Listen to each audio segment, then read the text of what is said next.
धर्मेंद्र एक ऐसा नाम है जिसे बॉलीवुड का असली हीमैन कहा जाता है, लेकिन उनकी निजी जिंदगी हमेशा से चर्चाओं, अफवाहों और मीडिया की बातों से घिरी रही है।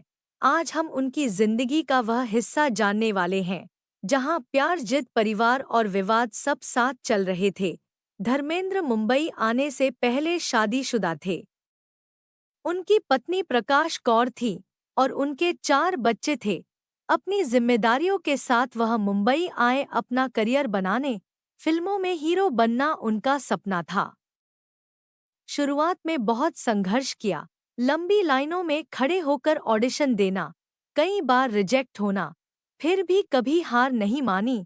धीरे धीरे उनकी मेहनत रंग लाने लगी और वह एक सफल अभिनेता बन गए। उसी दौर में मीडिया में यह सुनने में आता था कि मीना कुमारी और धर्मेंद्र की नज़दीकियां बढ़ रही हैं। उनकी ऑन स्क्रीन जोड़ी शानदार थी और अफवाहें थी कि ऑफ स्क्रीन भी दोनों एक दूसरे को पसंद करते थे। लेकिन यह रिश्ता ज्यादा समय नहीं चला और दोनों अलग हो गए। फिर आया 70 का दशक, जब धर्मेंद्र और हेमा मालिनी एक के बाद एक फिल्में साथ करने लगे। सेट पर दोनों का काफी समय साथ गुजरता था और यहीं से एक नई कहानी शुरू हुई। मीडिया में चर्चा होने लगी कि धर्मेंद्र हेमा को पसंद करने लगे हैं। वह उनके आसपास रहना चाहते थे, उन्हें प्रोटेक्ट करना चाहते थे। धीरे धीरे बातें इतनी बढ़ी कि लोगों को लगने लगा कि दोनों शादी कर सकते हैं। लेकिन समस्या यह थी कि धर्मेंद्र पहले से शादीशुदा थे और उनकी पत्नी इस रिश्ते को स्वीकार नहीं करना चाहती थी। परिवार में तनाव बढ़ गया। बच्चों को यह बात बिल्कुल पसंद नहीं आई। खासकर सनी देओल के बारे में अक्सर सुनने में आता था कि वह इस फैसले से नाराज रहते थे। पर धर्मेंद्र अपने फैसलों को लेकर जिद्दी माने जाते थे। उन्होंने हेमा से शादी करने का मन बना लिया और उसे नहीं छोड़ा। उस समय यह भी सुनने को मिलता था कि हिंदू कानून के अनुसार दूसरी शादी केवल तभी संभव थी जब पहली पत्नी तलाक दे।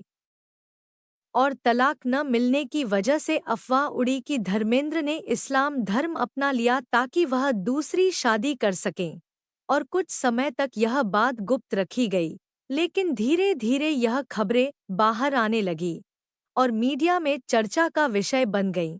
शादी के बाद धर्मेंद्र और हेमा की 2 बेटियां हुईं और उनकी जिंदगी धीरे धीरे स्थिर होने लगी। लेकिन फिल्म इंडस्ट्री में चर्चा और अफवाहें कभी नहीं रुकती। कई बार दूसरी हीरोइनों के साथ भी धर्मेंद्र का नाम जोड़े जाने लगा। कौन सी बात सच थी, कौन सी अफवाह, यह कोई नहीं जानता। सब उस समय की मीडिया में चलने वाली बातें थी। उसी दौर में एक और बात बहुत सुनी जाती थी। कहते थे कि धर्मेंद्र हेमा मालिनी से इतना प्यार करते थे कि एक बार गुस्से और भावनाओं में आकर उन्होंने अपने हाथ की नस काट ली थी। यह कितनी सच थी कोई नहीं जानता। यह सिर्फ उस दौर की सुनी सुनाई बातों में से एक थी। सनी देओल और धर्मेंद्र के रिश्ते को लेकर भी कई बातें होती थीं। कहा जाता था कि सनी अपने पिता से नाराज रहते थे क्योंकि उन्हें लगता था कि पिता ने परिवार को दुख दिया। ये भी बस उस समय की मीडिया में चलने वाली चर्चाएं थी।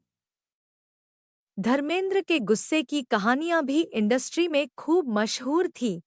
कई बार सुनने को मिलता था कि उनका प्रोड्यूसरों से झगड़ा हो जाता था और उन्हें कुछ फिल्मों से बाहर भी कर दिया जाता था। यह सब भी उस दौर का हिस्सा था। कौन सी बात सच थी, कौन सी बढ़ा चढ़ाकर कही गई, यह केवल वही जानते थे जो उस समय मौजूद थे। धर्मेंद्र के गुस्से की कहानियां भी इंडस्ट्री में खूब मशहूर थीं। कई बार सुनने को मिलता था कि उनका प्रोड्यूसरों से झगड़ा हो जाता था और उन्हें कुछ फिल्मों से बाहर भी कर दिया जाता था। यह सब भी उस दौर का हिस्सा था। कौन सी बात सच थी, कौन सी बढ़ा चढ़ाकर कही गई, यह केवल वही जानते थे जो उस समय मौजूद थे। इसके अलावा मीडिया में यह भी चर्चा थी कि धर्मेंद्र अपने बेटे को फिल्म इंडस्ट्री में लाने के लिए कई बार नेपो हीरो बोल दिए। कहा जाता है कि उन्होंने अपने बेटे को अच्छी स्क्रिप्ट दिलाने के लिए हर संभव मदद की। अपनी पोजीशन और अनुभव का इस्तेमाल किया ताकि उनके बेटे को मौके मिले, जिस वजह से कई युवा और नए कलाकारों के लिए मौके कम हो गए। यानी यह भी मीडिया रिपोर्ट्स और अफवाहों में चर्चा का विषय रहा। उनकी शादीशुदा जिंदगी में प्यार, सम्मान और परिवार का संतुलन हमेशा नजर आता था। हेमा अपनी प्राथमिकताओं और आदत के हिसाब से अपने बच्चों के साथ रहती थी। धर्मेंद्र अपने फार्म हाउस में अपने काम और निजी समय में व्यस्त रहते थे। लोग अक्सर इसे गलत समझते थे और अफवाहें फैल जाती थी। लेकिन जो लोग करीबी थे, उन्हें पता था कि दोनों का रिश्ता मजबूत था। इस पूरी कहानी में एक बात साफ है, धर्मेंद्र और हेमा ने हमेशा अपनी पसंद और निजी जिंदगी के हिसाब से निर्णय लिया, और मीडिया अफवाहों के बावजूद उनका रिश्ता और प्यार कायम रहा। यही वजह है कि शादी के इतने सालों बाद भी उनके रिश्ते और जिंदगी की बातें लोगों